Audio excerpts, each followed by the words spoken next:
What's going on? Hey, Happy Howdy. Friday night to everybody. Hope everybody's doing well. It's good to see everyone again for our favorite time of the week. If it's your first time joining us tonight, we are glad you have jumped in with us. Make yourself at home in the community. Hit that like button, the subscribe button on whatever channel you're watching it from, and hit that notification bell so that you can be notified each and every time we put out more content or go live to come hang out with you guys. How is everybody doing tonight? doing I'm doing good. wonderful. Wonderful. I'm doing great. Awesome. Kip, like I feel like I just saw you, man. Yeah, you just seen me not too long ago, dude. I was live like an hour ago. And then I've been cutting up in here with y'all for the past 15 minutes before we went live. Oh man, yeah, we've been having some good conversation. If everybody heard the stuff that went on before we went live, they'd have their entertainment feel before the show got started. It's good stuff. Right. Hey, how you doing tonight, Dave? Man, you doing all right, man? How you holding it down? Yeah, I'm doing really well. Been a busy week, but yeah, keeping it together and enjoying what I'm doing now. Enjoying talking to more people who are doing carnivore, and yeah, life's good. Yeah, Absolutely good stuff. yeah. How's things with you, Larry? Things are good, feeling good. Cassie and I are back on track, solid. I mean, we're over 2 weeks now eating clean, and that was a big deal for us for a little while. Just weren't feeling 100%, kind of down on ourselves. So feeling really good. Been a busy week. Did a lot of filming, and yeah, it's really good to be here. Happy Friday, everybody. Time for the weekend. So glad you're here, no matter what channel you're on. And I'm looking forward to this, as always. Absolutely. Anybody who has a question, as always, if you'll just put a Q by it in the chat, we will get to you.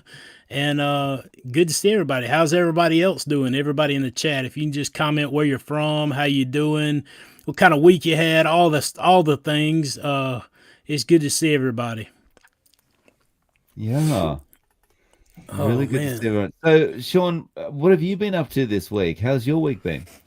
Oh man, I have been going nonstop. It's been good though, man. Like, I have been doing a lot of studying. I haven't been as active even in the group or even on the channel. Obviously, the video that you and I put out together, it is doing well. I thought it was pretty good stuff. I hope everybody liked that. But other than that, man, like I just been doing a lot of studying and getting ready for this cold weather that's coming in, man. It's the weather has dropped off here in South Carolina. It is winter time, and apparently I have misplaced my insulation over the last year and a half. So You misplaced all your jackets too, because I got a couple jackets of yours that I'm wearing now. I know, right? Well, and I had planned on I'm the world's worst about just keeping stuff long after it should be gone. If you ask my wife, I can assure you, she will tell you that I have lots of things that should have found its way to another home a long time ago.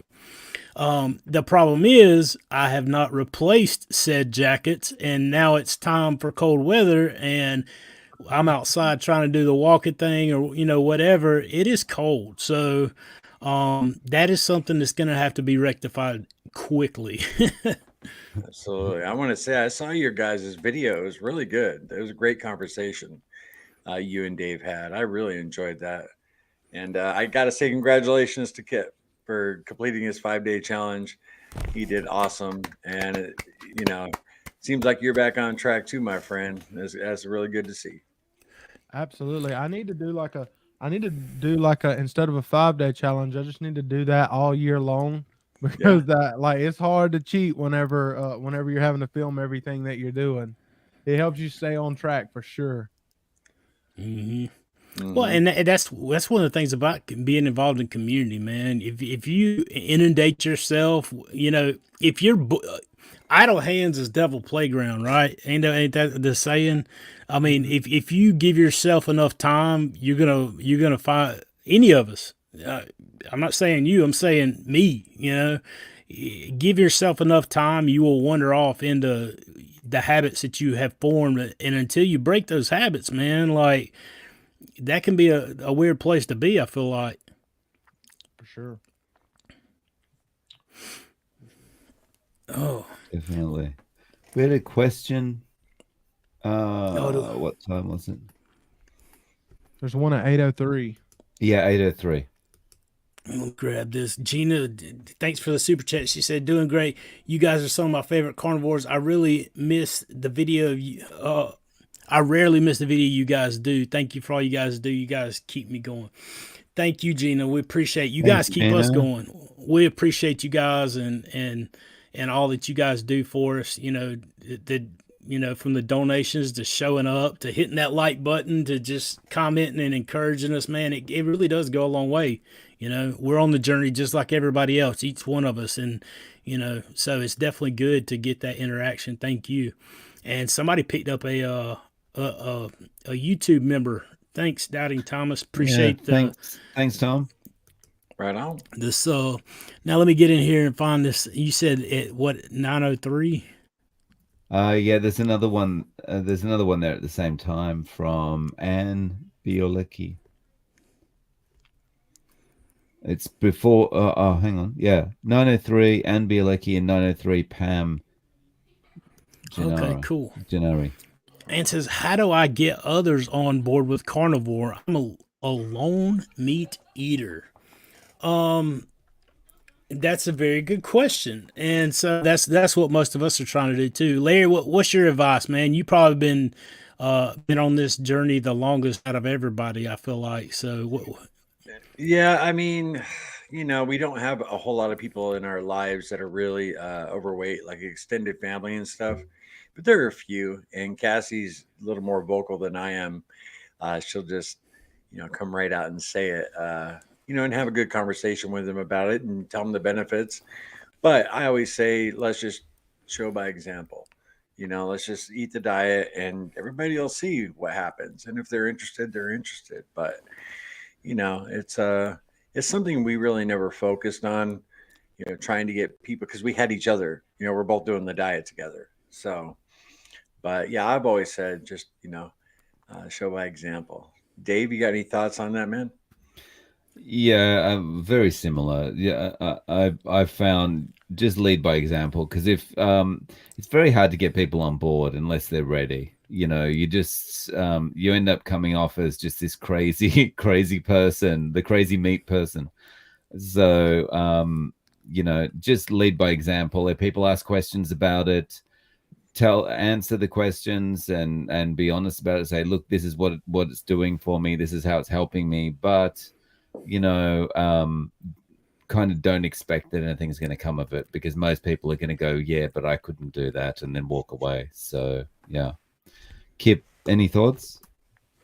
Just tell them straight up. Just look them in the eyes and say, "Do it, or you gonna die." No, don't tell them that for real. Just the best thing you could do for real is just be the example, like y'all said. Like the best thing you can do for anybody is be the example. You can't just beat stuff into people. If people ask, you can give them recommendations and tell them stuff. But if you can be the best example that you can be, like, because this living this lifestyle, it will transform your health and it will heal your body in amazing ways.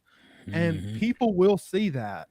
Like people will see that in time. They might not see it in 3 months or 6 months, but like a year later or 2 years later, if you stick with it, they're gonna see the transformation and people will get curious. So you just be the very best example that you can be, and people are gonna slowly start asking questions. Oh yeah, it doesn't matter who you are. People aren't going to change until not changing is a less comfortable option. Is the way I've always heard it put. I like the way that it's stated. And just like us, and even myself, people have seen my family. A lot of the people in my family started eating this way, not because I was proselytizing them or trying to get them converted over to carnivore, so to speak. From they just saw how it was affecting me and how good I felt, and I was so focused on changing me that the offshoots and the product of that is, something that people definitely see, notice, and want a part of. So Yeah, and there's a lot of parallels. Like when I came to Jesus Christ, I got saved, and you at first you're really excited and you want to tell the world, and mhm, I would share my faith with everybody, and it's like I learned, over like 3-4 years being in the workforce, just like, lead by example. You can't mhm, shove it down people's throats. And as I matured as a Christian, I realized that, and I really saw a lot of parallels there with carnivore, and so I was a little more wise when I started carnivore. Just, don't shove it down their throats, just lead by example. And if they're mhm. curious or interested, boy, he's looking a lot healthier. We're like, when I became a Christian, man, he's always in a good mood, always joyful. What's going on with him? So then they start asking questions. So an example is a powerful thing. So hope that helps. Larry, I'd like Mhm. to add to what you're saying too. Like that made me think of something that like we all in the carnivore community, we all like steak, right? Everybody loves steak and talks about steak all the time. I love it, but I wouldn't like it if you were slapping me upside the face with it. So if you just keep slapping people upside the face with stuff, you know what I mean? If you just backhand them with a brisket, it's not gonna be as appetizing. Yeah. But if you just keep cooking it and letting that aroma, just let them Mhm. smell that aroma and let them see you eat that awesome food, and you just keep living it and being the example. Eventually, they'll get hungry and want to know more. Yeah. This guy. Sure. Oh, hey, backhanding them with brisket, huh? That's what's up. It makes me think about the fish slapping dance on Monty Python. I'm just imagining the brisket slapping dance. Oh my goodness, that's good stuff. Uh, Pam says, "Do you eat butter, fatty meats, etc.?" Absolutely, absolutely. I eat butter by itself without fatty meat sometimes. Depends on what time it is. What about you guys? Kip, you eat plenty of butter. I mean, that's mostly what all of us eat, right? Yeah, I love butter. I would say I eat more tallow than I do butter, but I do love butter on top of a steak. I don't like to cook with it like a lot of people do. I like to put it on top of stuff once it's done cooking and let it kind of melt.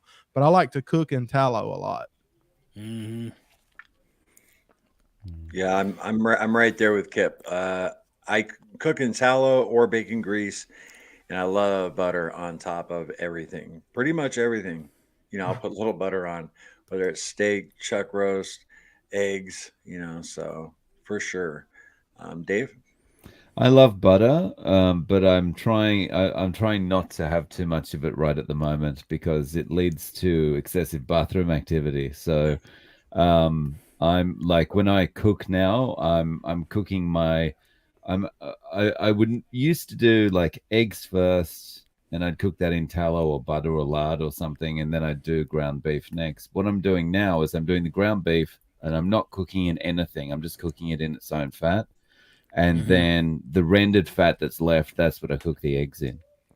And yeah, but I love butter. I just at the moment I'm reducing the amount I have. Yeah, Sean. Yeah. Yeah. I take those turns too. Sometimes I'll cut it out and won't have it. Sometimes depending on what I'm eating. I had some fillets today actually, and instead of ribeye, so because it doesn't have all the fattest content in it, I will add more butter than I normally would to that, just because I'm trying to get the fat content up some. Because I just feel better, especially now that I don't have as much fat on my body. I do add I try to be conscientious about that because I know that's where my energy's coming from. Mm. Oh, bold carnivore. How fast is Kip running? I don't know. How At fast are you running, Kip? You got your fast shoes on or what? Well, I mean, it depends. Are we running from the police, or where we going? I mean, Like I will if there's like wolves after us, I don't run very fast, but I will outrun y'all because I'll trip y'all up. But I don't really I mean when I run in my videos, I just kind of do a light jog. I'm not doing a full out sprint. So don't think that I'm like, you know, trying to be the fastest runner in the world. I don't do that. Got your fast shoes on. You see me running from a bear. Like, listen, try to keep up. Ray says, Larry, who's the guy on y'all's channel that massively lost all that weight? That it was insane. That was that dude up in your upper left corner. Are you talking about that Reese's short I put out? That was Ken Denning. Did you see that short, you guys? I did. You did? Okay. He might be talking about Ken too. He was just a gentleman in our Facebook group, but then there was Sean. So I'm not quite sure who you're referring to. They both done awesome. So Ken's killing it, man. Doing good. Oh, right. Yeah, he really is. Carrie says, question, if you are fasting, but you're also very hungry, what do you eat? What do you each of you do, or what are your tips in making it through a fast? Larry, you got 14 days, man. Like that's pretty impressive. I personally haven't fasted like that. So what did you do to get 14 days, man? Well, the main thing when hunger pains are hitting you, I would use salt. I put some salt,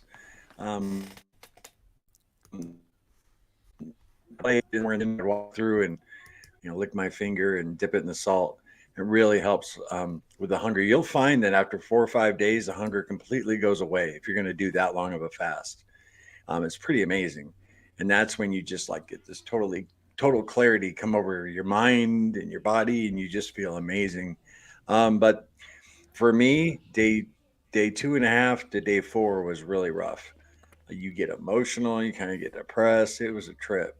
But yeah, I would never do another fast that long again, because when I did 14 days, Cassie did 9, and both of us craved everything again when we were done with the fast. So now the max I probably do is maybe 5 days, but I think for me 3 to 4 days, and then that's good. Dave, you done much fasting?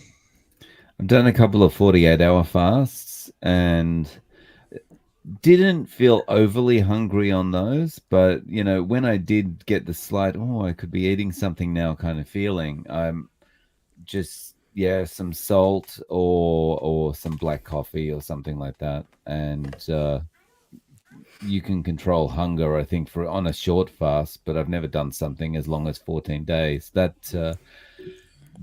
is a big achievement. I'm not sure I could ever get there. Kip, have you done any? Real quick, I just want to say I never thought Cassie would do 9 days. Right. But once she got past that threshold to where her hunger pains were gone, it gets really easy. It's really strange. So go ahead, Kip.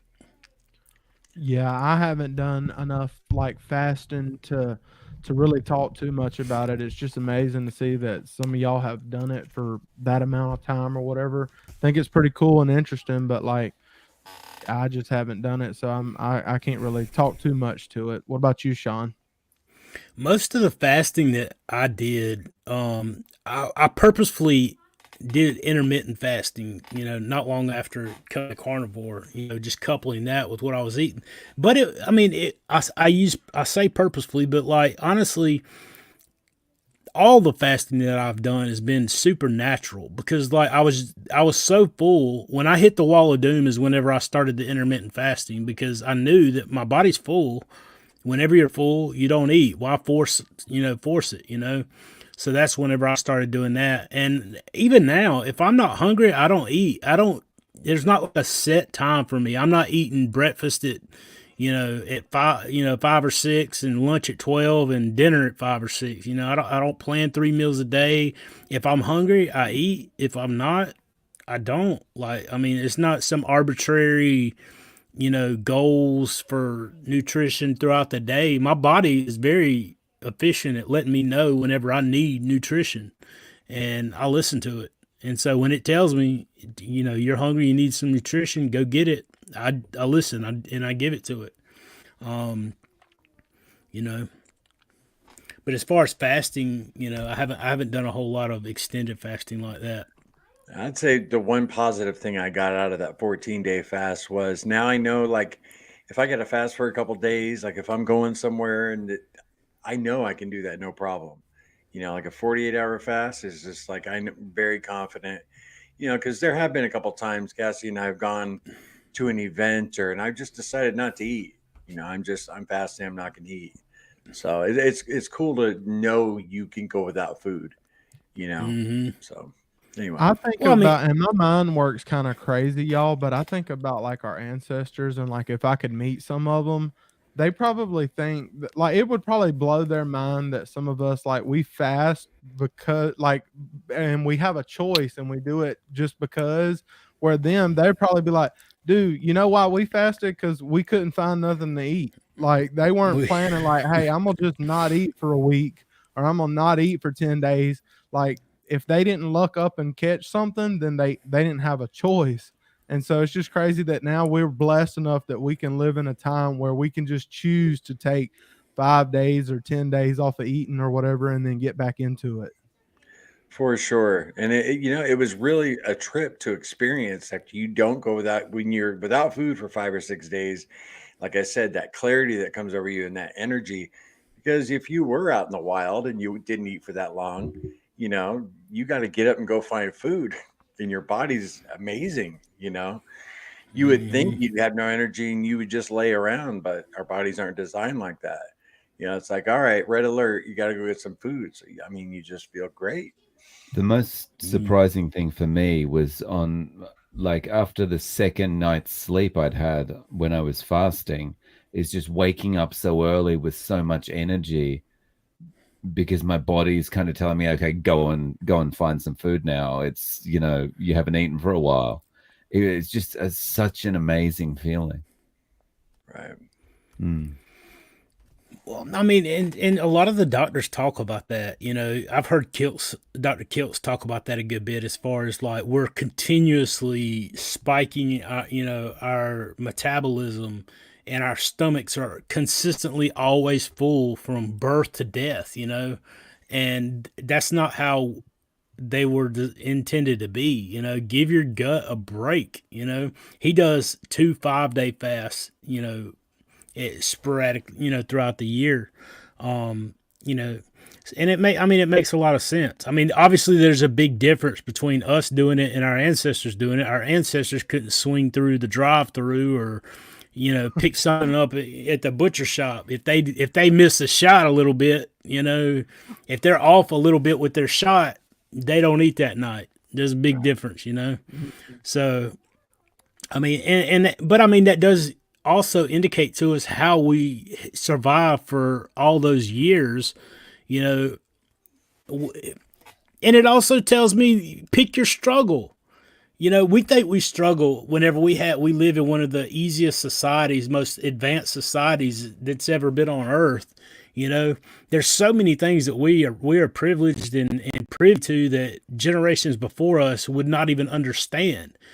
Go back 2,000, 4,000 years ago and tell our ancestors, oh man, swing through, the drive through and get you some patties off the a la carte menu. And they're like, these people are crazy. Like, you can do that, I mean, it's good problems to have, I guess, Yeah.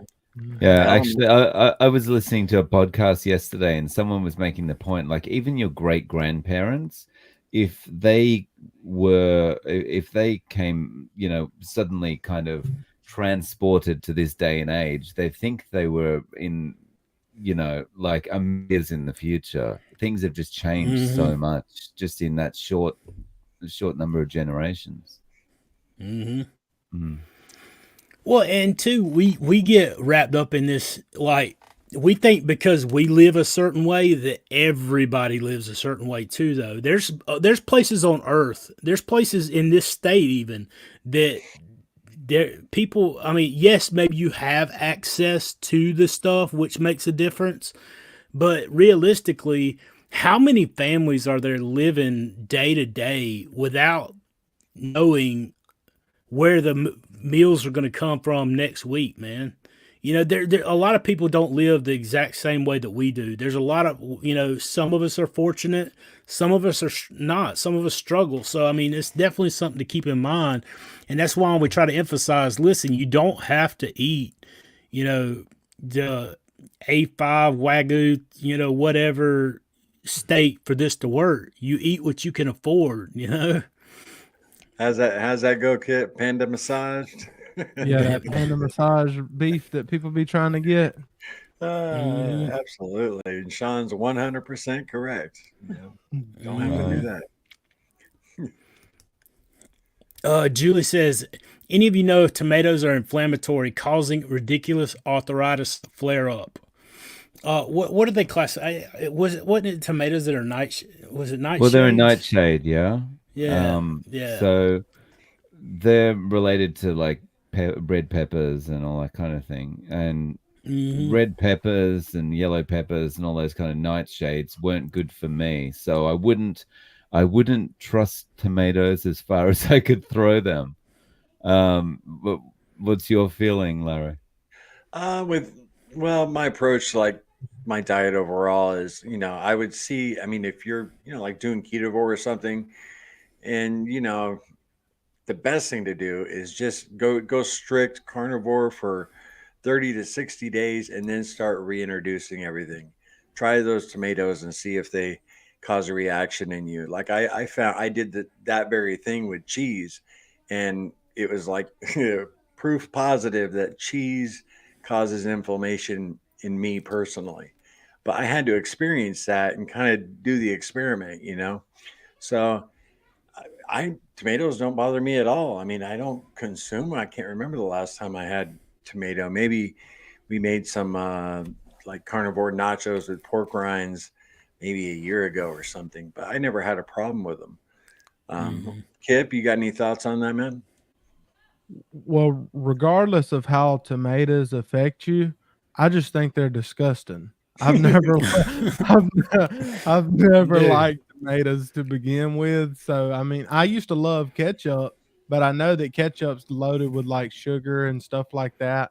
I mean, I know there's brands that like Cromwell Kitchen that might make some better ketchup, but like tomatoes in general, like people used to put it on sandwiches and stuff. I'm out. I ain't doing that. Really? Boy, you don't know what's good.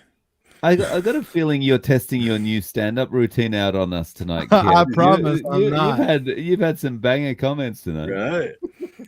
No, look, this is just me, okay? I promise.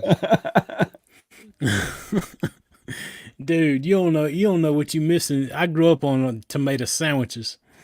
No.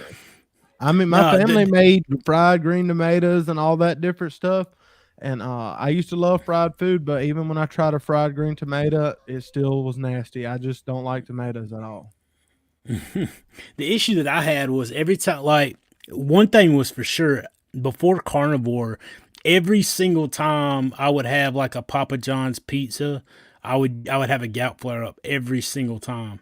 I loved that pizza for whatever reason, and the only thing I could figure was the difference in the sauces, because I would get plain cheese, you know, with the salt, you know, heavy sauce on it, and for whatever reason, even that, you know, so I don't know if it was the type of sauce, the seasonings, or you know whatever they have in, but I noticed that tomatoes, you know, would do that issue. So.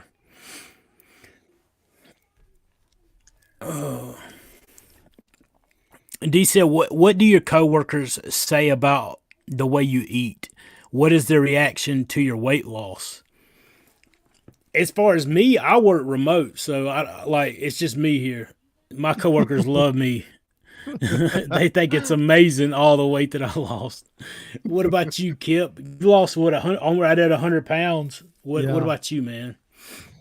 It still blows their mind. Like what blows their mind is like whenever they're like, yeah, hey, we're going to have these cupcakes and all this other different stuff at work. And I'm just like, I'm just going to have some bacon.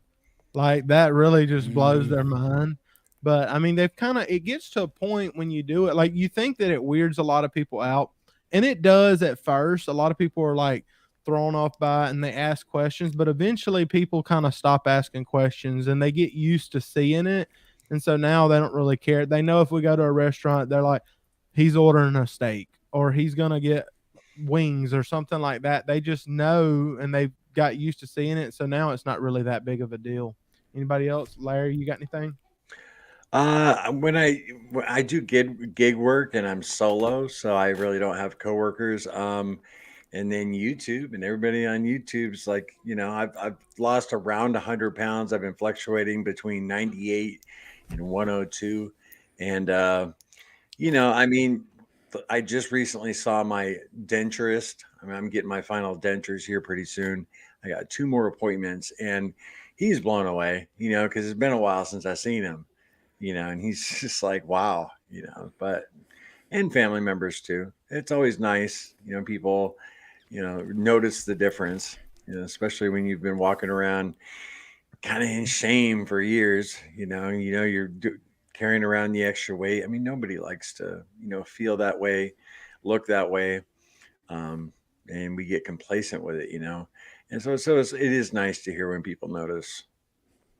Yeah, I mean, it definitely. I see people that I work with, a good bit and from before, and they definitely notice. I mean, they know there's a huge difference. They're like, "How in the world?" Like it's only been a year and a half, whatever, that I've been on this journey, but I've been overweight my whole life, as we were talking about before we went live. You get used to living a certain way, and people get used to seeing you a certain way. You don't look like the same person. That's the comment I probably get the most is like, I don't even recognize you. You don't even look like the same person anymore. So I went and got my haircut in Simpsonville today. Boom, check it out, huh? Oh snap! Anyway, I was talking to the hairdresser, and we happened to be on talking about diet. And she said her parents were both diabetics. And I said, oh, and she wasn't obese by any means. She maybe lose 10 pounds or whatever. I said, yeah, you want to keep that in check, And we got on the subject of Carnivore Quest and all meat diet. And she's, like really intrigued. And I'm sitting there while she's cutting my hair on my thumb, looking for the thumbnail of your before and after, Sean, because that's like the most extreme. Well, look at what this dude did, And she was blown away, and she said she was going to have her folks look into it. And, thought I'd share that little story with you. It was pretty cool today. Yeah. That is awesome. Yeah. I went and picked up my glasses, which I guess I can announce, I had to get a new prescription because my eyes have gotten better apparently. And so I got my new prescription, my new glasses. I hope I could see. But my prescription is not as strong as it was before. And so that's a blessing in and of itself. I was surprised because I could tell that my eyes were a little bit different, but I didn't know how much better they were, So now I'm 20/30 instead of 24, I don't know what the number is. Honestly, I didn't even look. They wrote the prescription and I got the glasses and I'm on about my way. That's but I told the story, dude. That's incredible. It is. Like they probably don't hear many people walk in there and say, "Hey, my eyes are getting better." Yeah. Like no. Wow. Well, and I told the woman when I went to the lady that whenever I went to pick my glasses up, she was talking. Her little monitor was going off, her CGM or whatever. And I was like, "Your monitor's going off." I was like, "You all right?" And she's like, "Yeah, my sugar's out of whack." And I was like, "Type 1 or type 2?" And she's like, "I'm a type 1. I thought I was a type 2, but apparently I'm a type 1. And I was like, oh man, that's horrible. I was like, one thing that a lot of type 1 diabetics are seeing that they can regulate and their sugar a lot more consistently and come off of some of their insulin. Typically their long dose insulin, not necessarily a short dose, but either way, any little bit of help and you could get, I feel like it'd be the best. And it just kind of popped out before even thinking about it. Like she didn't ask for my opinion. I just offered, I was like, I had type 2 diabetes and I completely reversed it. My A1C went from right at 7 to now last time I had it checked was 5.2. So, you can definitely, the nutrition that you're putting in your body can benefit it a whole lot. I lost 270 pounds over about the last year and a half. And she looks at me and she's kind of like her head turned sideways. And that's about where I left it because she didn't ask another question. And it's like, well, if you're not curious, I'm not going to go through the spiel. I've shared it so many times with people, what to do, like, and I'll share it with anybody, but you got to, if you're not interested enough to ask, I mean, yeah, I gotta teach you what to do there. Here's what you say: pull out your phone. All right, type up intentional carnivore, now subscribe. I very seldom ever go like, hey, check me out on YouTube. I mean, I will tell people that, but I like whenever I'm in the doctor's office or something, I'm never going. I feel weird, man, like going there with it. I feel like, hey, check me out, Right. Which is cool, but I don't know. There's so many good testimonies from the type 1 diabetics. I had to at least say something, right? Absolutely. Oh, Ray says, did Sean do a 50 egg challenge? Laugh out loud. No, I didn't. I did not go get my eggs. But maybe one day. And I hit him up earlier today. I'm like, you doing it? No, I didn't pick him up. I was like, I was looking forward to I know. Well, my buddy Steve here, Carnivore channel, he sent me a message. He got a picture. He had a couple cartons of eggs himself. I think he was getting ready to do it too. I'm not opposed to it. I just gotta do it, man. Right. And 50 eggs is a lot of eggs, man. I can tell when I'm hungry. And there's a difference between I'm hungry, I can eat 50 eggs, and normal hunger for me. Sometimes I just if I get the hunger, like I will do about anything. I will go start eating sticks of butter until it goes away. What's really cool is I've seen multiple people in this live stream say that after you said that, Sean, that their eyesight has gotten better because of their diet. So that's incredible. Oh, nice. That's actually happening for so many people. Yeah, it is. I mean, what else can you do? Like how much bigger of an issue is our nutrition than what we've been led to believe? We've been led to believe that a pill can help you or a surgery can help you, but why is it that so many issues can be reversed, if not all issues, with our nutrition, but that's the last thing you're going to hear if you go to your doctor? I mean, it's self-explanatory. I guess it's a rhetorical question, but because they want to keep us sick. Absolutely. I think the big thing in the future is a few years down the track is going to be the side effects and the problems coming from Ozempic.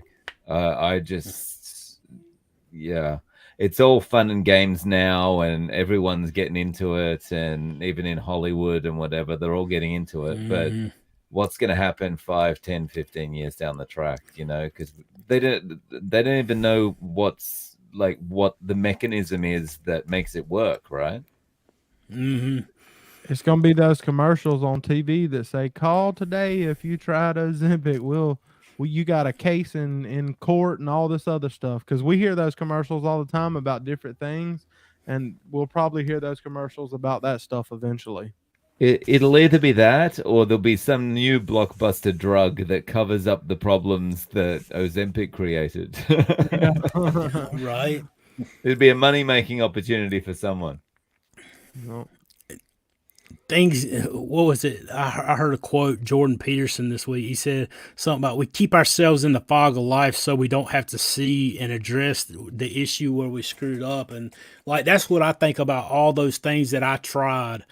Despite I didn't know any better, it was my responsibility to know how to change it. Like if you're out there listening to this and you're considering these Ozempics and these Phetermine and all these shots and things, like when I tell you that losing weight and getting healthy on carnivore was one of the most natural and easy things I had ever done, like I cannot tell you how much money and time and effort I spent trying to get my health and weight to how it should be, when the answer was so much easier than what I was given a testament to, And there's so many people that even, they come in here, they know about this way of eating, but they just won't try it. And it's like, this can fix your issue, but you have to do it. You have to do it. So I feel like before you give your money, your time, your effort, and everything else on some of those things that maybe it does help you lose a little weight, maybe it does help you regain a little bit of your health, but as soon as you stop taking it, you're right back to where you are. Try carnivore, get your health under control, and you're going to start changing those habits and seeing how good you really can feel. And it'll make all the difference. I just feel like you got to go all out with carnivore if that's the thing you haven't really tried. But that stuff's so dangerous, man. Chrissy, where do you buy the majority of your meat? At the grocery store or from a local butcher or local rancher? Appreciate you guys. Larry, where you get most of your stuff at, man? It's a mix for us. Our local grocery store, which is Food Lion, Costco on occasion, which we should do more often, and our son, little Larry, he works at a butcher shop. But we don't get anything from a rancher other than eggs. We get fresh eggs sold locally from some farmers, but that's it. A lot of that depends on your location and what's available to you. The butcher shop, we get a nice discount from our son. It's a high end store, so everything is rather expensive. So we don't get, we maybe get 20% of our stuff from there, like quality ground beef but if, we're looking for sales at our local grocery store mainly. The weekend sales, holidays, pick up a bunch of holiday roast, freeze them, So that time of year is coming up, guys. I'm really looking forward to that. The holiday sales on prime rib roast. I just can't wait. What about you, Kip? Every now and then we get a little bit of like beef locally from, a local area, but mainly it's because I live in a small town, so we don't have like fancy grocery stores, I call them. We just got like Piggly Wiggly and Walmart. And uh, I get stuff at those places like most weeks, but like every now and then I'll make a drive like 45 minutes to an hour to go to where they have like a Publix or even the butcher shop that I like to go to is like an hour away, and I'll go there and get like some specialty cuts or whatever. But most of my stuff just comes from the local grocery store or either Walmart or something like that. Like it's not all fancy stuff. What about you, Dave? Yeah, everything for me comes from the grocery store. So I don't really have. I've got a Costco near me, but it's near me as the crow flies. It's not easy to get to without a car. So yeah, and I'm not a crow, so I don't go to Costco. Yeah. So just the grocery store, supermarket for me. Sean, how about you? I go to a butcher shop basically, right over in basically the town over from where I've gone to the same place. I don't even go to the grocery store. I think I've been to the grocery store one time, and it's because I got off work like extremely late one night, and the butcher shop had already closed, and I was out of meat, and like I couldn't bear the thought of having what we had here. So I was like, I'm gonna stop at Ingles or something and get a couple steaks. And even after that, I was like, man, I got to get back to the butcher shop. I've gone to the same butcher shop over at Anderson's in Powdersville, South Carolina. My man Anderson, Rodney takes care of me, and I've gone to the same place basically the whole time. Makes it easy. They know what I want, get the same thing every time, and I'm good to go. I'm not opposed to going to the grocery store if I have to, but I just for the quality and the price, it's just smart for me to go where I've been going. Let's see here. Here's a good one. Hey Kip, tell this man, woman, whoever it is, person, any tips on quitting diet soda? It seems addictive. Well, what helped me to quit regular diet sodas initially was to start doing like the flavored bubblies and things like that. It was like a transition for me to transition to that, which was like, I mean, it still has some like natural flavors and things like that, which is I wouldn't say it for me. I don't think it's the best because it was kind of triggering some things, but for some people, they can drink that stuff and it doesn't affect them at all.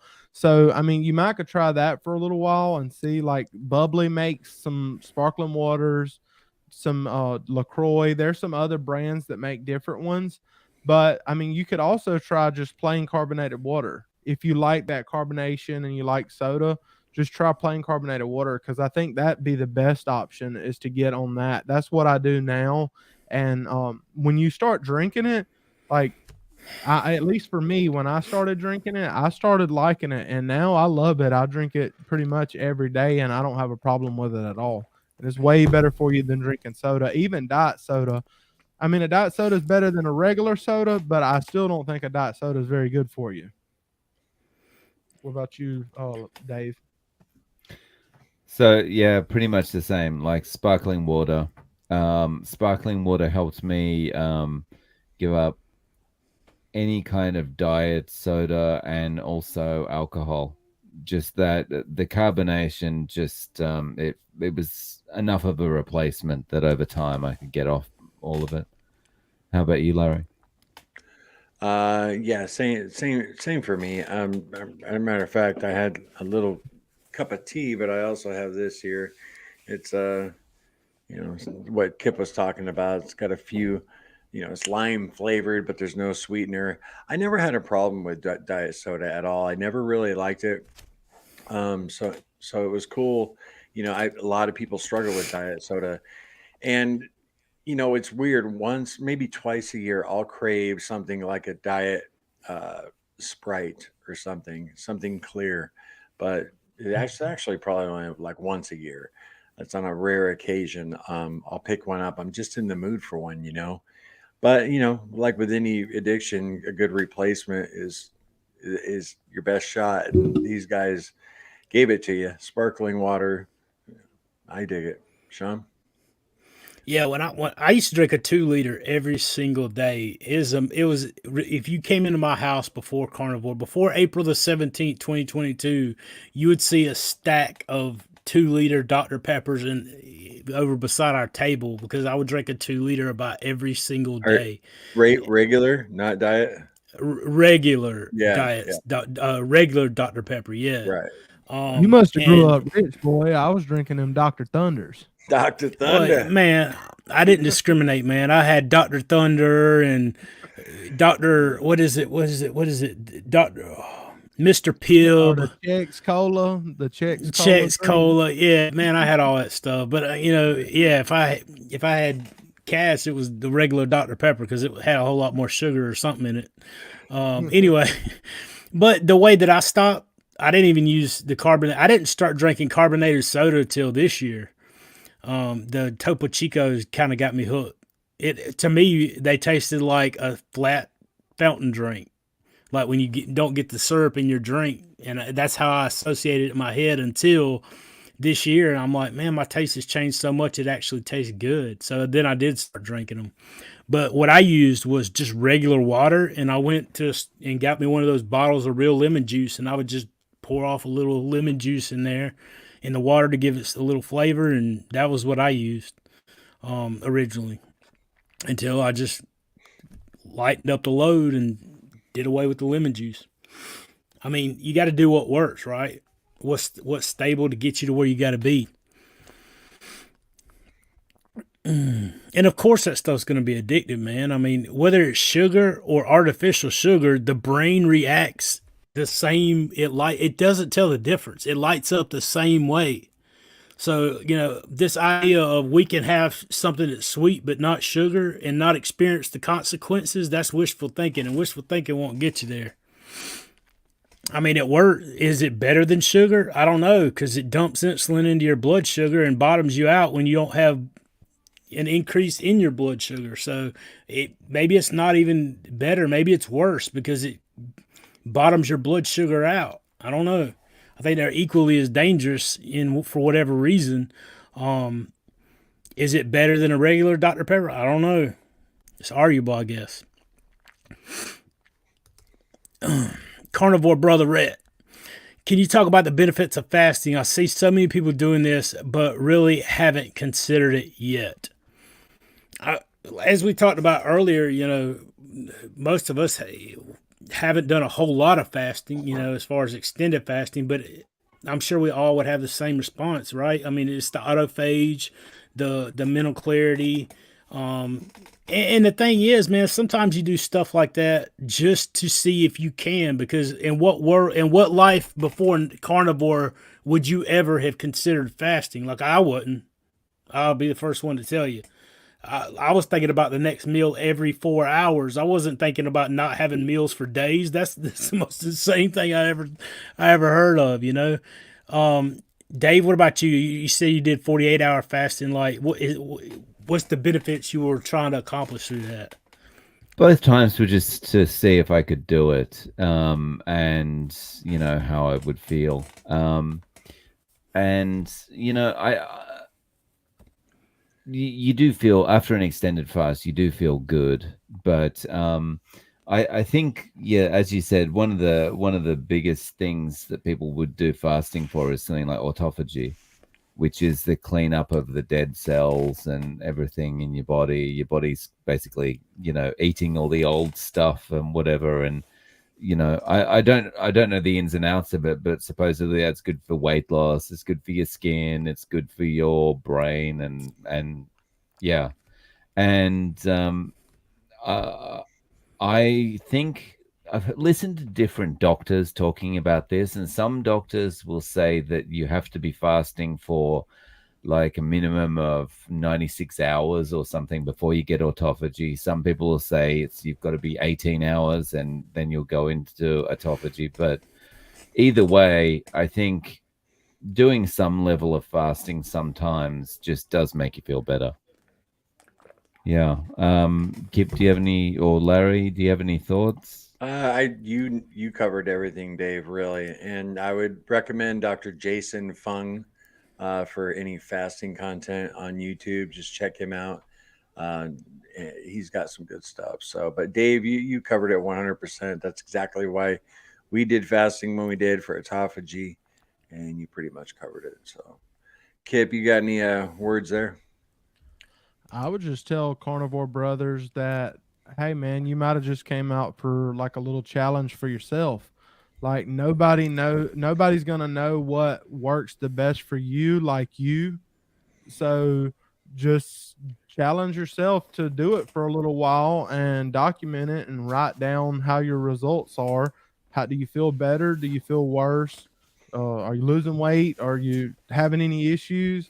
And if all goes well, then keep adding that into your routine if you want to. And if you absolutely hate it, you never have to do it again. Just do it for yourself and see how it happens. See what happens. That's good stuff. Good stuff there, Kip. Less junk, more health. Ask a question for you, Larry. How much did Larry lose after 14 days and how much stayed off? Yeah, I lost 19 pounds in that 14 days, and I gained all of it back plus a little, and rather quickly too. It was soon after we did that fast, Cassie started doing these recipes with quite a bit of dairy in them. I don't think they ever knocked us out of ketosis, but yeah, when we do a recipe video and we shoot it, she'll have already made it 3 times to get it the way she wants it. And where does all that goodness go in our mouths? And this was right after the fast. So we rebounded pretty quick. And most of our subscribers told us you will gain half that weight back, even if we started just eating meats, we would have gained some. There's a rebound effect, but we rebounded a little hard.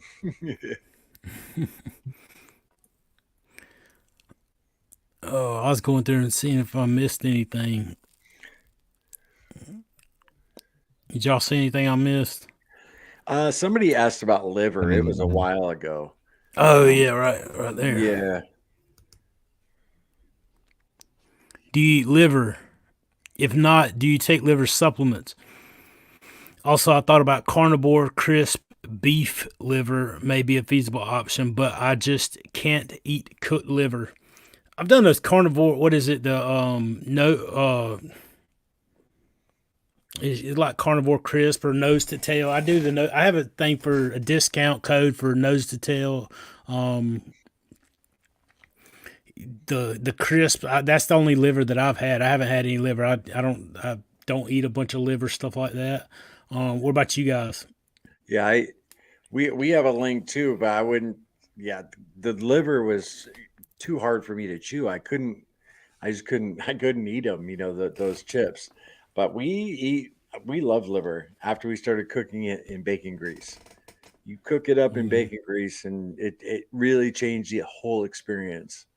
Um, yeah. So I mean, if you might give that a try, if not, there's always the supplements. Also, you can take liver, cut it up, and then patty it up with burger. Maybe put a quarter liver in one burger patty, and that's a really way to get it in. A really good way to get it in. And I'll tell you, we really can tell the difference when we personally, both Cassie and I, consume liver. We feel a little bit better. I mean, we have gone times where we've gone without it, and it's kind of like out of sight, out of mind. A couple months, and then like, oh, I'll pick up some liver, and man, we really feel the difference. So I highly recommend at least trying to consume some, see what it does for you. Dave? Haven't eaten liver for nearly what would have been now, nearly 30 years. So knowingly anyway. So I'm not sure. Yeah, Steve, how about you? I Oh, would sorry. I would say the majority of carnivores don't consume liver that I talk to. Most people just don't like it. I mean, there's a lot. I bet you it's like the people I've interacted with, it's like 60-40. 60% of people don't touch it, 40% of the people do. So go ahead, Kip. The only way I used to eat liver before I started carnivore was deep fried with battered in flour and everything, and that's not cool on the carnivore diet. So now I don't really. I mean, I've tried a little bit. I've even tried the nose to tail stuff. It's just not something that I enjoy, so I don't do it. But I mean, if you can get it down and you can stomach it, then that's great. It's just not something that I'd use on a daily basis. But that's up to y'all. But I'm gonna hop off here for just a second, and I'll be right back. I got to help with my daughter real quick. All right. Well, before we go back to you, Sean, I just want to say I got to throw this in there. Cassie just made some liver pate out of chicken livers. And she spent all day on that and chicken chips yesterday, and it was phenomenal. I can't wait for you guys to see this. She showed it to me, and I'm like, well, what is that? She said, well, just taste it. It was like taking a chip and dipping it in a delicious dip. I mean, how often do you get that on carnivore? And everything was clean too. I mean, really clean. Yeah. So be on the lookout for that. I think both of you'll eat those chicken livers. Nice. I still want some of that jerky you talked about incessantly. Well, when you come over next week, you can pick some up. We'll have some made. That's what's up. I'm gonna hold you to it too. All right. Oh, has anyone experienced that metallic taste in your mouth? What about you, Dave? Do you experience that when you were transitioning over to carnivore? No, I not from memory. No, I don't think so. Larry? No, but I know my breath got kind of nasty. But no, I never.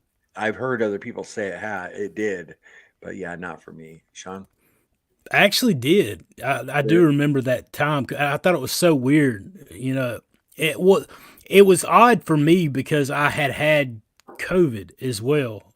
I had lost all my taste and all my smell for quite a while.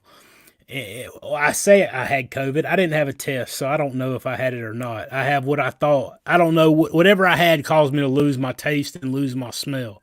I wasn't going to the doctor because there wasn't nothing the doctor could do to help me. Yeah. And during that time, like, good gracious. Right. But as far as the metallic taste, I didn't know if it was something to do with what I was experiencing from that or from eating the carnivore, because it was right after I started carnivore and everything started clearing up. It wasn't like that for very long, but it was extremely metallic. It was like I was chewing on a 16 penny nail or something,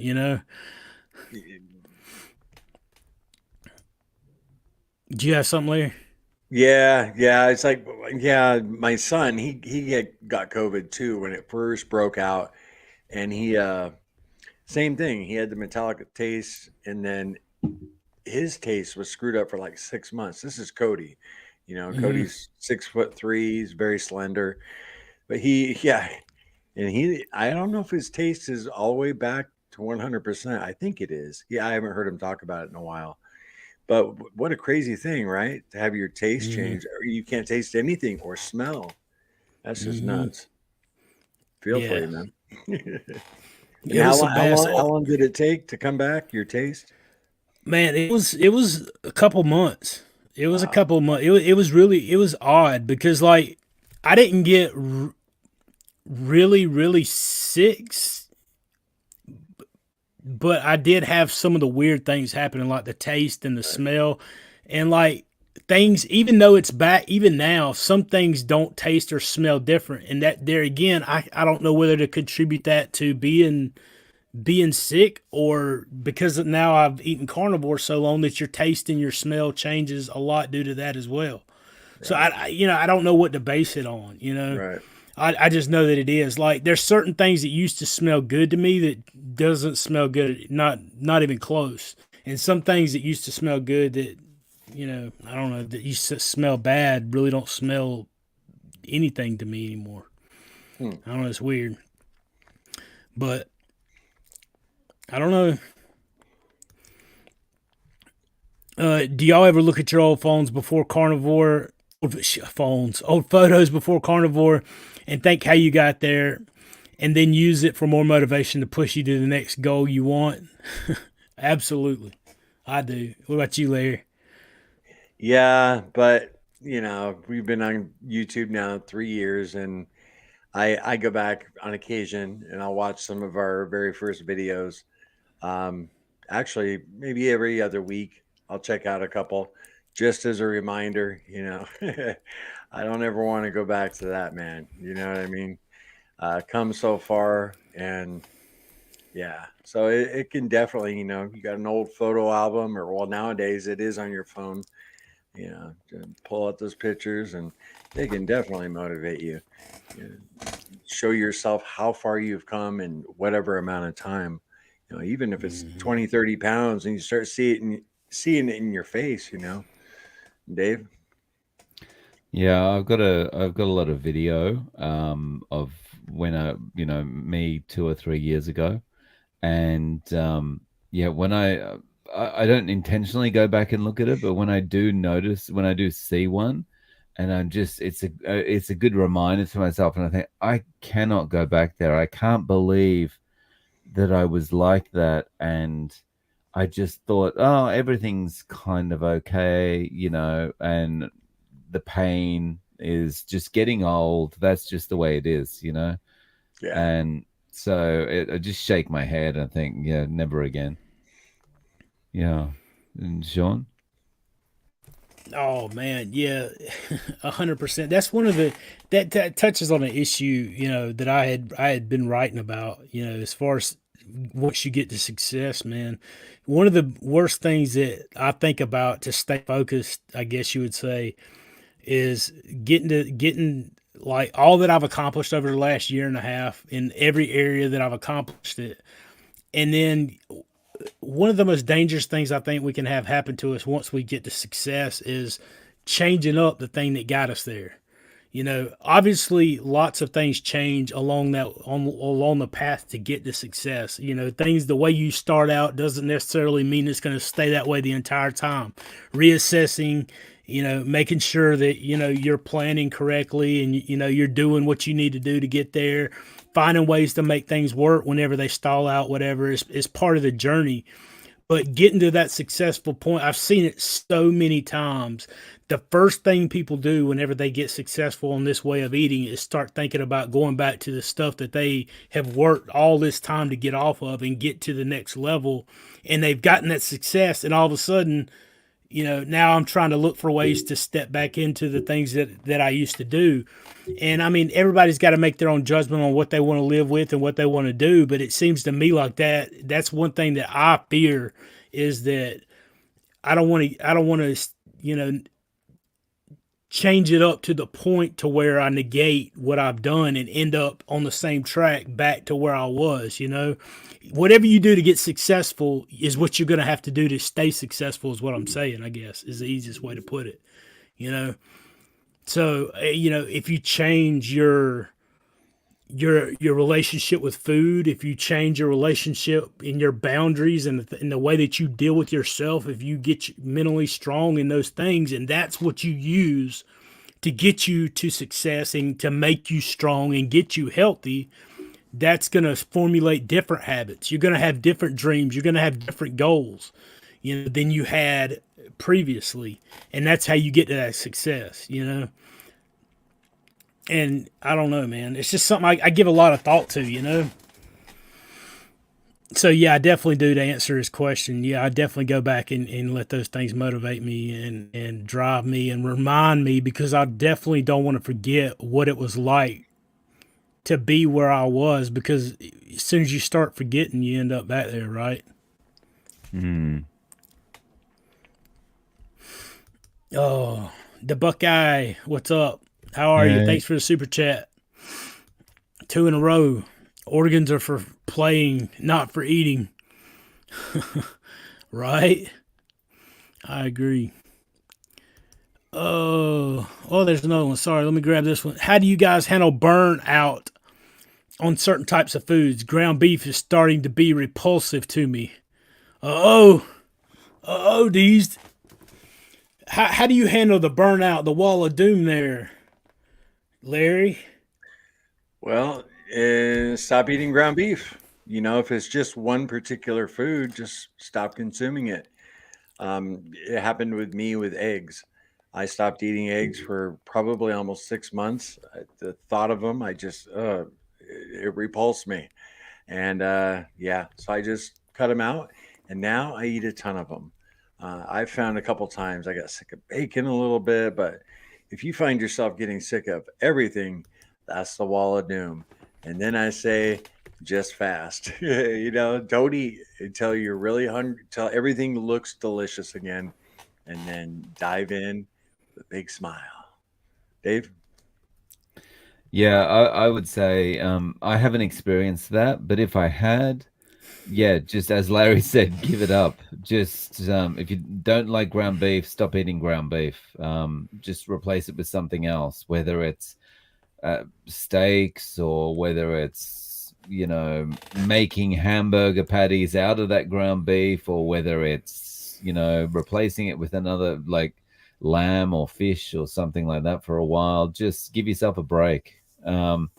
It'll come back, you know. I mean, you eat anything, eventually it can probably become boring. But yeah. Well, and that's the best way, I feel like, to work on that addiction that we have to food, right? I mean, until that food looks good again. When you're hungry, anything will work. It will. I promise you. When you're hungry enough and you're starving, that hamburger will look good again. And so that's how to truly listen to your body, to truly understand your body signals, is when that food doesn't look good, that could be your body saying, hey, you don't need to eat. You need to just take that back seat. And whenever you get hungry enough, it'll look good again. That'd be the best thing I would say to do. Oh, thank you for the super chat, Dees. Appreciate you, friend. Maggie says, do any of you dry brine your I'm saying meat, maybe? I don't. I haven't. I mean, I will say I bought a whole rib roast and put a little salt on it and stuck it and just would cut the steaks off throughout the week instead of getting them to chop it up, if that's what you're talking about. But if that's not, I have no idea. I haven't. But you, Larry, you do any dry brining? It's buffering. Is it on me? I'm just going to assume it's on Yeah. me. We've never done that. I've never done a dry brine. So, Dave, how about you, buddy? I just eat ground beef at home, so no. But you know, if you check out the Minimalist Carnivore channel, Chad is very big on dry brining. So he's got a lot of stuff on that. There you go. Joe says, "What do y'all think about carb blockers? Carb blockers." Dave. Sorry, I almost said Kip, but Kip's So, MIA. so for me, I would. So I guess are we talking about something like sups or whatever that's always advertised on Facebook? It's like you can eat all the pizza you want, and you just take these tablets, and it's not going to absorb any of the bad stuff. It's junk. It's junk. Even if it works, what are the consequences long term of doing something like that? Just stop eating the carbs would be my response to that kind of stuff. Larry, how about you? I would have the same exact response. So over to you, Sean. I mean, that's what we call stepping over 100 to pick up a 10. You step over $100 bill to pick up a $10 bill, man. Instead of like that, that's our way though, right? That's oftentimes that right there is one of the biggest things that we do is try to find solutions that we can hold on to our addictions with one hand and get our healing with the other hand. When all we got to do is change our mind, and you can have both, right? Like you can have I say both, have the healing, and you don't have to worry about investing money in something that's really not fixing the problem. It's putting a band-aid on a severed limb. It's not going to work. It's changing that relationship with food. But I don't know. I'm with these guys. Just don't eat it. It's the easiest way. It's not easy, but it's the easiest way to deal with the issues that we're having. Oh, see if we got any more questions. Man, wherever you guys are, if y'all would, just go ahead and take this opportunity to hit that like button. And we sure would appreciate that. Oh, Steve said, have I tried the lime Topo Chico? I have bought a couple of those, and I always give them to my son. I haven't even tasted the Topo Chico, the lime ones yet. I've had the regular ones. I'm just weird, man. You never know. It's not that I won't have something that has sweeteners or flavor into it, but I'm real weird about whether I will or not. It's got to be the right situation, I guess. To answer your question, though. Do any of you use apps for tracking fasting, exercise, mood, etc.? I use Zero. Tracks 16/8 fast. That's the one that I think it was that I was using. If I'm not mistaken, that's the one where you hit the button and it starts your fast time and you get a green circle when you complete it. I think that's the one that I tried as well. What about you, Dave? You guys, Larry, y'all use any of the apps? Don't track anything. No, and when we have tracked at certain times on the channel for certain videos, we just use, I think it's Carb Manager. I believe that's it. And I had an account since I did the keto diet, 5-6 years ago, and and that was funny. We were just going to use it for a couple weeks, and so I reinstalled it and opened my account, and I saw everything I was eating on the carnivore diet or on the keto diet and tracking. And this is while I was working at the auto plant. I used to spend so much time meal planning. And I kind of laughed at that, in retrospect, compared to now, where it's just so simple. I mean, I got no problems with keto, but it's so much more complicated than carnivore. Anyway, but yeah, Carb Manager. Oh, that's right. Let's see here. I think we got a super chat here. Where'd it go? Thank you all. Fantastic. You're welcome. Appreciate the super chat. Thank you very much for that, friend. Is Kip back? Kipper's back. What's up, man? Nice to see you. Yeah, I had to step away because my daughter, she's been sick the past couple of days. She's actually got RSV, and so so I had to get her out of the car a while ago and get her teddy bear in bed and all this other stuff and get her humidifier going. So I'm back, guys. Y'all better not mess my girl up now. Yeah, Abigail, that's my girl now. That's my buddy. Yeah, well, I hope she gets feeling better, man. I'll be praying for her. Appreciate it. Absolutely.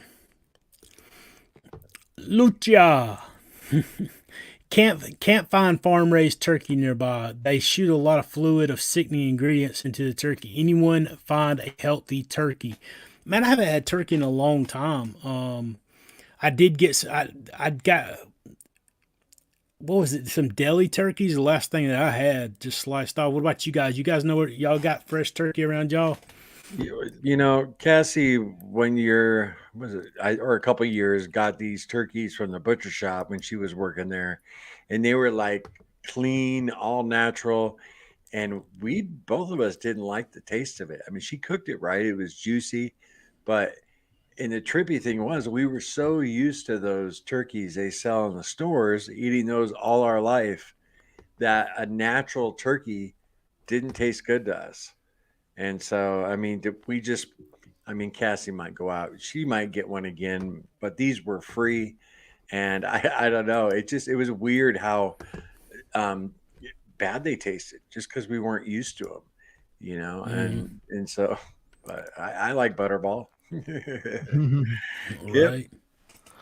Yeah, well, yeah, because the ones at the store, they a lot of times they'll put like all kind of salt and stuff like that in them, and all kind of stuff before you even get it. So that's why you like that taste so much. But I mean, Lucia? Do you know how to hunt?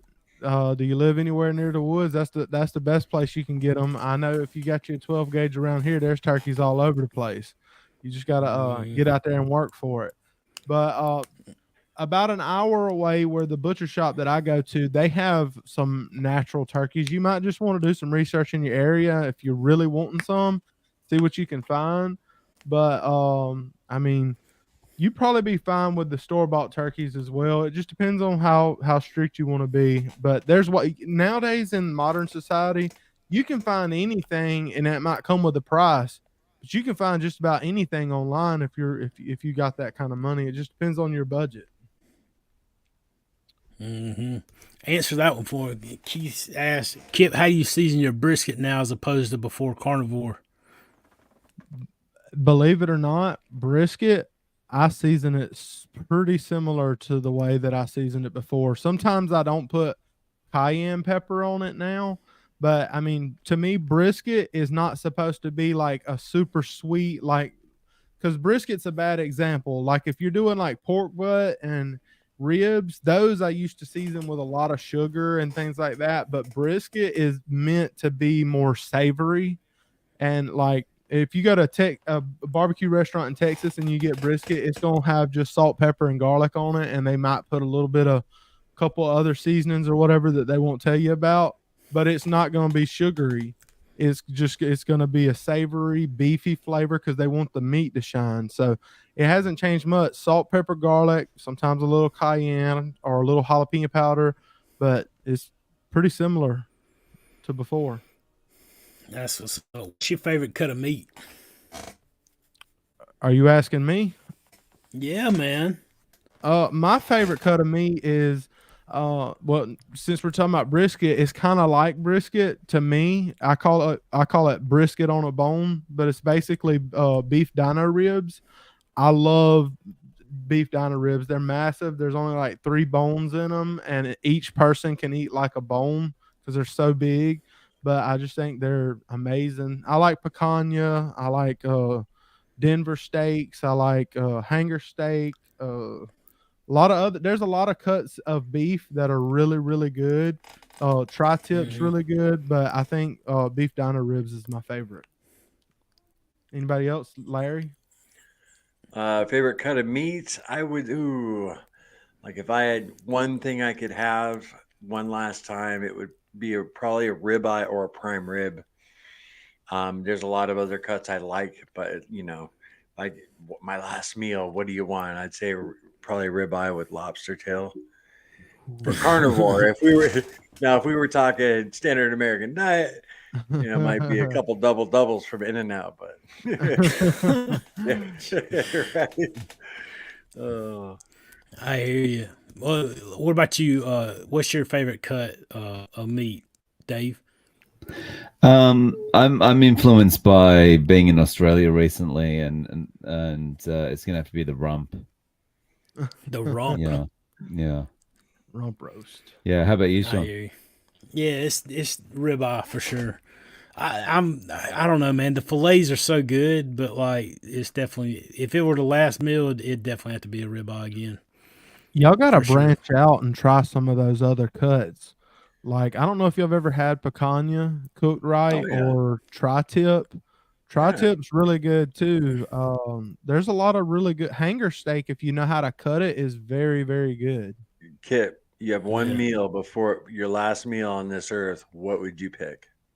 What Is it carnivore? a carnivore meal or is it just Both. Give us both. What would you have? steak would be included even if I'm not on carnivore because I love steak. But I mean, I would probably have like a piece of cheesecake on bottom with a ribeye on top of it, Jeez, and you then and some that shrimp on top cheesecake. of that, and it would just be like a dessert and a ribeye at the same time. Oh, ribeye. Okay. All right. Yeah. Cool. My dude and his cheesecake. Right. I Cheesecake love is Oh, good. cheesecake. Oh, you make yeah. my head hurt. Yeah. Larry, did you and Cassie notice more cravings after your long fast? Yeah, Lynn, absolutely. I mentioned that earlier. Yeah, for sure. I mean, and we weren't just craving carnivore food. We were craving everything. Expect fast food for me. That's when the McDonald's and the Taco Bell and everything is looking fantastic. Cassie, it was sweets. She was craving cakes, carnivore kips, cheesecake. She was craving it all. Oh, for sure. There was a huge rebound effect with our cravings. And yeah, I always warn people now, this is what happened to us, both of us. So you might want to consider that if, you're going to try and do a crazy long fast. So, Oh man, Victory says, I'm in my 4th month carnivore. I just recently started seeing eye floaters. My eye doctor said they will go away, but they are not, and they are making me crazy. I am 23. Advice. Well, if your doctor said they're going to go away, I don't know what in the world I could say is going to be any better, to be honest with you. First of all, eat carnivore. It's going to give you the best nutrition that your body can handle, that it needs to give your body the nutrients to perform optimally. Outside of that, I mean, in all honesty, your eye doctor probably knows more about your eyes than I will be able to tell you. I've heard of people talking about their floaters getting better, and obviously I just talked about my eyes getting better on eating carnivore. In the grand scheme of things, I've only been doing it 580 something days or something like that since April the 17th of 2022. So in a year and a half, a little over a year and a half, my eyes have gotten better. My type 2 diabetes, non-alcoholic fatty liver, sleep apnea, all 5 different medications. All my labs are within normal range. You know, that just tells me that giving myself the proper nutrient corrects not just one area, but multiple areas. Um, and obviously depression, which is the best thing that's going. I, So my best advice: eat carnivore. Give your body the nutrition it needs to heal. What you yeah, got, Larry? I'd like to say thank you for watching wherever you're watching from because you're only 23 years old. That's a young person for yeah, isn't it, guys? I mean, our Yeah. demographic's usually a little older than that. Mm-hmm. So Yeah. welcome, and I want to say that I'll be 50 years old next year. As you go through life, your body, as far as me, my body did different things at different times. Like, whoa, got a little twitch in your eyelid for a couple months, but it seems like your body goes through little changes like that, but then they disappear and you forget about them. I'm just maybe some advice from an old guy. For, Your body does weird things as you go through life. So just to add to that, I was about 22 when I first noticed floaters in my eyes. It's on a long drive, and I'm like, suddenly, what's that I can see? And that just persisted, and it's improved over time.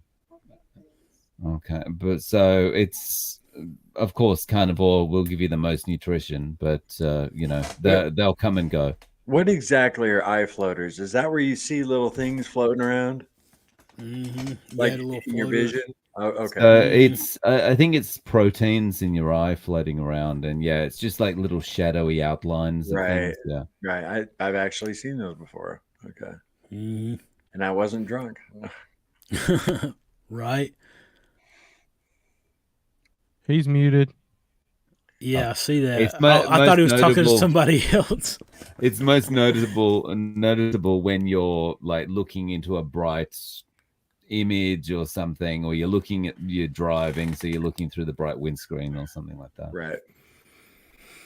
Absolutely. Let's see. Oh, yeah, we're at almost an hour and a half. I'm gonna wrap this thing up pretty soon. We'll go see. There's a few more though. How many electrolytes drops do you take per day? Thanks. I know you guys do the elements still, right, Larry? Y'all take it. We take what, 1 pack a day, 2 packs, something like that. Were you were buffering, Sean? I don't know. The element. How much element do you guys take? Oh, we take either 1 packet a day. If we're exercising or fasting, we'll take 2. Yeah. So I mean, that's all I can give you there. Earlier in our journey, we did use drops, and we kind of gauge it to just how salty it tasted. But maybe some of the other guys. It's been a while since I've used those. So, Dave, you got anything on that?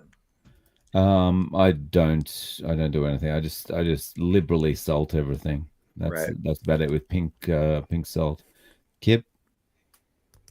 I mean, I have some element electrolytes, but honestly, sometimes I forget to take them. Like I have a hard time remembering to tie my shoes if my wife don't tell me. So like I just forget to take them sometimes, but I try to take them, and whenever I do take it, I'll do like a half a pack in the morning and then a half a pack in the evening, because I don't like a whole pack at one time. Maybe if I had like a big water jug, but yeah, I mean that's about how much I take. I take probably 2. Like I'll fill this or my other little container thing up with a cap full of daily minerals from Keto Chow Daily Minerals, and that's usually about every day what I'll do, at least once. But other than that, and it works the best I need it to. So, but if I have cramps, I'll add until I don't have any more cramps and have to worry about it, because them things are horrible. These one more. Any thoughts on coconut oil? I understand it's not carny, but I like the taste and quick fat boost. Very low linoleic acid concerns.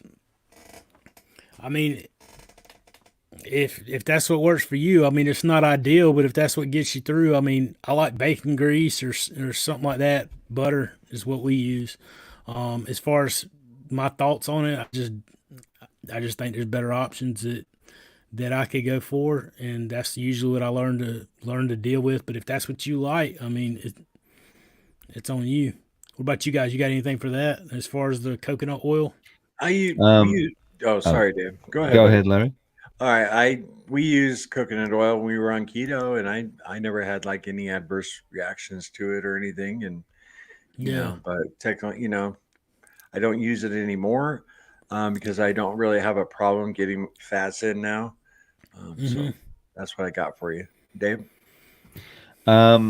I did use it as well when I first started keto, but I quickly went off it because I didn't like all my food tasting like the beach. So yeah, I quickly went to olive oil before I ended up with beef tallow. Kip, how about you? Yeah, I mean, I think it depends on if the person is trying to be keto or they're trying to be carnivore. If you're doing carnivore, then you're not having coconut oil as your main oil. But I mean, if you're keto, then that's fine if that's what you want to do. Whenever I did whenever I was first started doing keto, I used to do coconut oil, but I also tried avocado oil. And I actually liked the taste of avocado oil better than coconut oil. So I used to use that a lot instead of coconut oil. But I mean, it's just what you want to do. Or like, are you keto or are you carnivore? I mean, that's a personal choice. I think, like Dr. Barry says, I think it's all part of the spectrum of proper human diet. So that's kind of up to you, in my opinion. I concur. I concur, and we'll end up right here. Do you guys think the carnivore movement will expand exponentially next year? What do you guys think? We'll start with you, Larry. What you think, man? That's really hard to say. I think it will. I think more and more people uh, will come to it, but how is it going to get squashed by the powers that be? I'm still waiting to see. There's been a little bit of censorship here and there, but I think a lot of people have blown that up to be bigger than it is. But we'll see. I hope so. It'd be great if we lived in a country that served or countries that served all real food and wasn't poisoning their population. I mean, that'd be pretty cool, right? All So, right. Dave, any thoughts? I'm positive about it, mainly because it seems to have expanded in the just over a year I've been involved. It seems to have expanded a lot. So I'm positive, but yeah, I just to echo your comments, Larry. I kind of I hope we can get to a place where at least because we want to talk about a diet that's not the mainstream way of eating currently. We're not censored or we're not classed as misinformation or something like that. I mean, we're just talking about what we're doing and what works for us, so Right. I certainly hope that improves. And Kip, do you have any thoughts?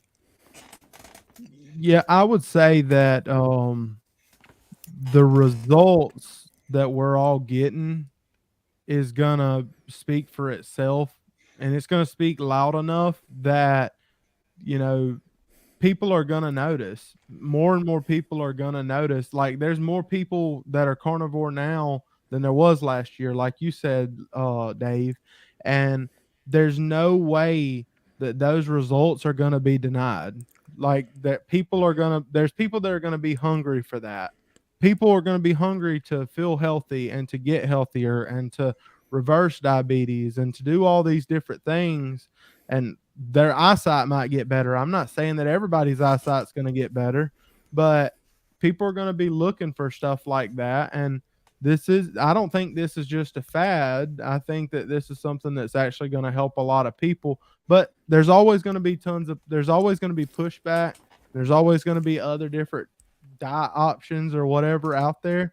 But I think carnivore's here to stay, and I think it's going to grow because it's not like one of those diets where people do it and they get like some 6-week results and then all of a sudden it just fizzle out.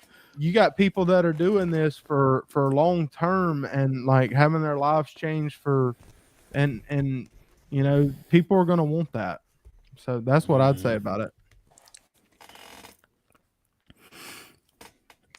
I agree. I think it's going to grow. I will. I mean, I think it just when as long as there's people who are living in a hopeless situation with their health, and there's people who have found the answer to fix those same issues, and they're willing to tell other people about it, I think it'll spread. And that's the whole reason about why we're doing what we're doing here. We like hanging out. We like hanging out together. The whole YouTube thing is fun, but don't mistake the purpose of all this. The purpose of all this is because there was a couple of 4 guys in particular who was at a point in their life where they couldn't see any way out, who found an answer, who had been changed by that answer to a point that we feel a responsibility and an obligation to share what we've learned with other people. You can go around to these guys right here and based on the time that, like, I know about Larry the most, and I'm sure Dave and Kip can attest to the same. When you get down to like hourly salary for what you put into YouTube and put into the behind the scenes working on things when it comes to this stuff, it's cents on the hour. Cents. Like it's just insane. So there's a purpose for why we're doing it, and it's not because it's monetarily beneficial. It's because our hearts go out to people who are suffering the way that we were suffering. And I could not lay my head down if I took all the information that I've gained and just sat on it. So, I think that's a big deal. What about you, Larry? What do you think? Well, we started our channel, we were very obese, and I just wanted to be a famous fat guy. Shut up. That's all I wanted, Yes. And then we started eating the carnivore diet, and I started losing weight, and I was like, wow, maybe this could help some people. But start out, I just wanted to be a famous guy that everybody, all the comments read, oh, what are you doing on YouTube? You're fat. You got a diet channel? You blubber butt? What are you doing, boy? And it was, no, I'm kidding. But yeah, our channel started with accountability for us. And, it turned into so much more as we developed a relationship with our audience, fellow YouTubers, and, the community in general. And yeah, so, but yeah, famous fat guy. That's what I want. Dave? That's right. And now you got to settle for famous skinny guy, right? I mean, come on. How blessed. I'll never be famous, and I'm not skinny yet. I'm getting there. Well, you're already famous, but you're getting to the skinny part. You got that. Yeah. How blessed is the man who finds wisdom and the man who obtains discernment. That's why I think it's going to grow, because I feel like people are understanding the truth, and when you understand the truth and you gain wisdom, you are blessed in every area of your life. And I feel like that's what people who come to this way of eating, that's what I could testify to. Not only did it help my health, did it help my mind, did it help all these other issues, but as time goes on, it is the video like me and Dave did this past week. It rolls over off onto other areas of your life in ways that you never knew was possible. You didn't even realize you needed some of the things that's happening to you. So if you're out there and you're hopeless and you haven't, you've run out of options, you've run out of ideas, and you haven't tried carnivore, what are you waiting for? Today could be the day, it could change your life.